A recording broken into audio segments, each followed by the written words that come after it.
Party of India के राष्ट्रीय अध्यक्ष डॉक्टर रामदास अठौले जी, केंद्रीय मंत्री भारत सरकार, पवन कुमार गुप्ता प्रदेश अध्यक्ष, हार्दिक स्वागत करता हूं, सबको वंदन करता हूं।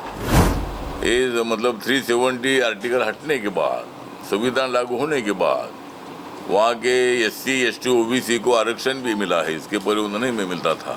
तो ये हमारे ऊपर आरोप लगा रहे कि भाई ईडी का उपयोग करते हैं, लेकिन हम नहीं ईडी का उपयोग करते हैं। नरेंद्र मोदी जी ने भारत के अनेक राज्यों में जाकर ही बताया है कि भाई आरक्षण को बिल्कुल धोखा नहीं है। तो आज मैं यहाँ लखनऊ में, और लखनऊ का चुनाव क्या तारीख है? 20 तारीख से। हाँ, लखनऊ का चुनाव मतलब 20 मई को आ रहा है। तो यहाँ माननीय राजनाथ सिंह जी जो रक्षा मंत्री है, हमारे अच्छे मित्र भी है, कई सालों से उनके साथ हमारे बहुत ही घरेलू संबंध है। तो हर चुनाव में 2014 में, 2019 में भी मैं माननीय राजनाथ सिंह जी के प्रचार में आया था, और राजनाथ सिंह जी मेरा बहुत अच्छा रिस्पेक्ट करते हैं, मैं भी उनका बहुत रिगार्ड करता हूं, और उनके प्रचार के लिए मैं आज इधर आया हूं।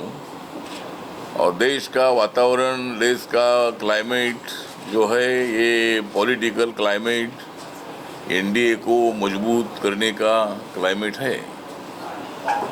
10 सालों में जो भी हमने काम किया है, मोदी साहब के नेतृत्व में नेशनल डेमोक्रेटिक अलायंस ने जो काम किया है, ये काम बहुत ही बढ़िया काम रहा है। और देश की इकोनॉमी 10 नंबर से 5 नंबर पर आई है। देश को मतलब G20 की अध्यक्षता मिली है। महिलाओं को आरक्षण देने का बिल पास हो चुका है। जम्मू कश्मीर से 370 आर्टिकल हटाकर वहाँ का आतंकवाद पूरा खत्म कर दिया है। और वहाँ भारत का जो संविधान है, जो बाबा साहब अम्बेडकर जी ने ड्राफ्टिंग कमेटी के चेयरमैन के नाते जो संविधान अपने देश को दिया था, वो संविधान मतलब जम्मू कश्मीर में लागू हुआ है। इतने सालों से वो संविधान वहाँ लागू नहीं था। ये मतलब 370 आर्टिकल हटने के बाद, संविधान लागू होने के बाद वहाँ के SC ST OBC को आरक्षण भी मिला है, इसके पहले उन्हें नहीं मिलता था। और वहाँ का आतंकवाद खत्म होने से पूरे दुनिया भर से, भारत के कोने कोने से वहाँ टूरिस्ट आ रहे हैं। उनको बिल्कुल अभी डर नहीं लगता है, पहले तो डर बहुत लगता था आतंकवादियों का। नरेंद्र मोदी जी ये अपने गरीब फैमिली से आते हैं, और इसीलिए मतलब उनको हटाने के चक्कर में राहुल गांधी और बाकी के सब लोग घूम रहे हैं। और मतलब ये हमारे ऊपर आरोप लगा रहे कि भाई ईडी का उपयोग करते हैं, लेकिन हम नहीं ईडी का उपयोग करते हैं। ईडी का डिपार्टमेंट ही जो जहाँ अनियमितता होती है, इकोनॉमिकली जो अनियमितता होती है, वो पेपर देखकर ये मतलब वो आदमी पर कार्रवाई होती है। और कानून से कोई आदमी बड़ा नहीं होता है, चाहे वो कोई मंत्री हो या मुख्यमंत्री हो या और कोई हो, MP हो, मतलब कानून सबसे बड़ा होता है। और अगर ईडी ने कोई गलती की है तो फिर कोर्ट के तरफ से उनको राहत मिलनी चाहिए। अरविंद केजरीवाल जी, माननीय अरविंद केजरीवाल जी, और हमारे ये क्या है, हेमंत सोरेन जी, ये 2 मुख्यमंत्री अभी अंदर है। लेकिन अगर कोर्ट में उनके वकील ने इनके ऊपर अन्याय हुआ है करके उन्होंने भूमिका रखनी चाहिए, लेकिन कोर्ट से भी उनको राहत नहीं मिल रही है।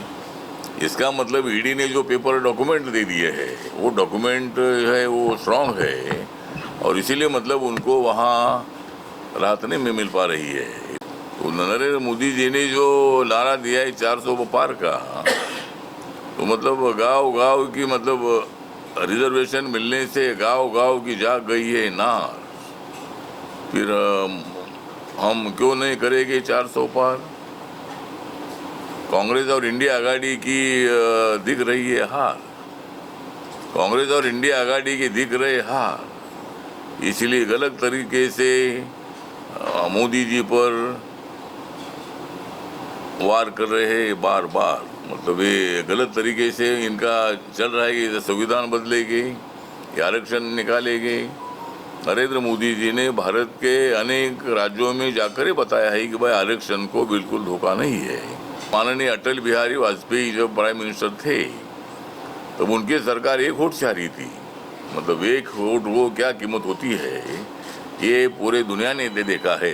तो अपने देश का लोकतंत्र बिल्कुल धोखे में आएगा नहीं, लेकिन जानबूझकर मोदी जी को बदनाम करने की कोशिश हो रही है।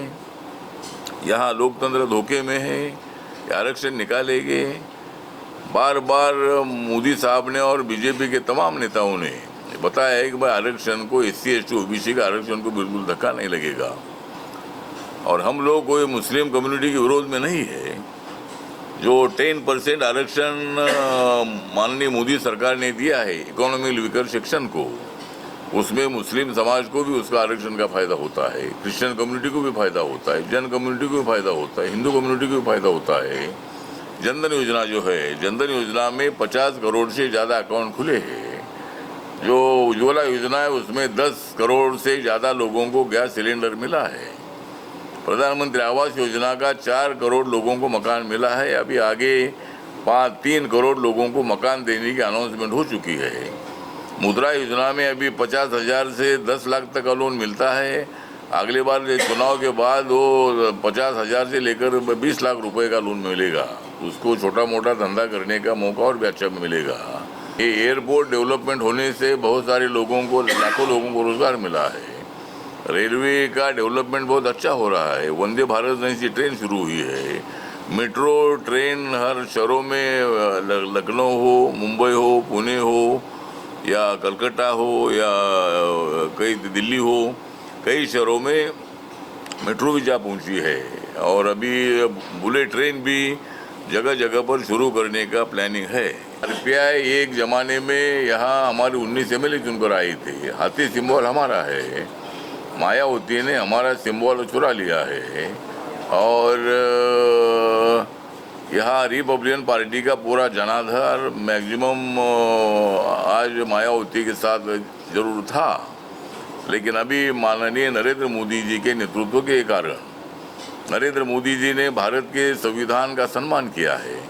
भारत के संविधान को माथा टेककर उन्होंने शपथ ली है। 2019 में सेंट्रल हॉल में जब उनका नाम NDA के नेता के रूप में जब उनका नाम अनाउंस हुआ था, तब उन्होंने संविधान का बड़ा किताब वहाँ रख कर उसको माथा टेकर उन्होंने शपथ ली है।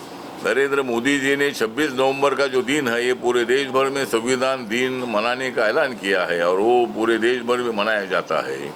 नरेंद्र मोदी जी ने बाबा साहब अम्बेडकर जी के कई मेमोरियल के काम पूरे किए हैं। 26 अलीपुर रोड में जहाँ बाबा साहब अम्बेडकर जी ने संविधान लिखा था, तो वो जगह पर बहुत ही सुंदर मेमोरियल बना है।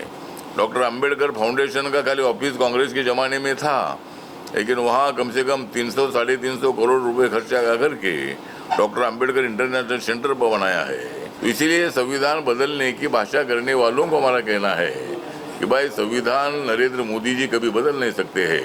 किसी के बाप का बाप ही आएगा तो भी संविधान कोई बदल नहीं सकते हैं, लेकिन संविधान बदलेंगे इसी तरह का जो लोगों के मन में मन मिटाव पैदा करने का काम हो रहा है। नहीं, मामला ये है कि मतलब एक जमाना था कि हमारे चरण सिंह के सरकार में हमारे पार्टी के 4 मंत्री थे रिपब्लिकन पार्टी के, तब हमारे 19 MLA चुनकर आए थे। हाथी सिंबल RPI का था मूल, लेकिन बाद में BP मौर्य, रामधन, संगप्री, गौतम, ये जो सभी RPI के नेता है, ये नेता कांग्रेस में चले गए, इसीलिए वहाँ वैक्यूम हो गया। और बाद में माननीय कांशीराम जी ने जब बहुजन समाज पार्टी स्थापित की, तो RPI का जो पूरा जनाधार था वो मैक्सिमम जनाधार BSP के साथ चला गया है। लेकिन अभी BSP का जनाधार खिसकता जा रहा है। इसीलिए मेरा BSP के नेताओं को, कार्यकर्ताओं को मेरा आह्वान है, या BSP छोड़ो और आप बाबा साहब की जो सही पार्टी, जो बाबा साहब ने स्थापित की हुई पार्टी है, वो party Republican party of India है, उसमें आप आइए, आपका सम्मान किया जाएगा, आपको सत्ता की भागीदारी दी जाएगी। नहीं, मैंने प्रस्ताव रखा था कि भाई हमारी पार्टी को 1-2 सीट अगर मिलती है तो मुस्लिम आवाम को, दलित आवाम को वो सीट मैं दे दूंगा। और मुस्लिम कम्युनिटी के विरोध में हम नहीं है, तो मुस्लिम कम्युनिटी भी अपने साथ आएगी, ऐसा एक मेरा एक कल्पना मैंने योगी आदित्यनाथ जी से मेरी आधा घंटा तक बात हुई थी चुनाव के पहले, लेकिन वो कुछ हमारे पार्टी को सीट मिली नहीं है। देश भर में कहीं भी हमारे पार्टी को सीट नहीं मिली है। राहुल गांधी जी कुछ भी बोलते हैं, राहुल गांधी जी बोलते हैं वो सत्य कभी होता नहीं है। राहुल गांधी असत्य बोलते हैं, राहुल गांधी उल्टी सीधी बात करते हैं और इसीलिए उनको राजनीति में सफलता नहीं मिल पा रही है। राहुल गांधी को कांग्रेस पार्टी का अध्यक्ष पद संभालना ये उनको जम पाया नहीं। कांग्रेस पार्टी का अध्यक्ष भी उन्होंने पद छोड़ दिया है। तो अभी मैदान तो बहुत दूर नहीं है, अभी कुछ दिनों में ही मतलब 4 तारीख को ही रुझान आने वाले हैं, तो 200 नहीं उससे डबल सीटें हम जीतेंगे। देश विदेश की ताज़ा खबर पाने के लिए हमारे चैनल NTV निष्पक्ष को सब्सक्राइब करें व बेल आइकन दबाना ना भूलें।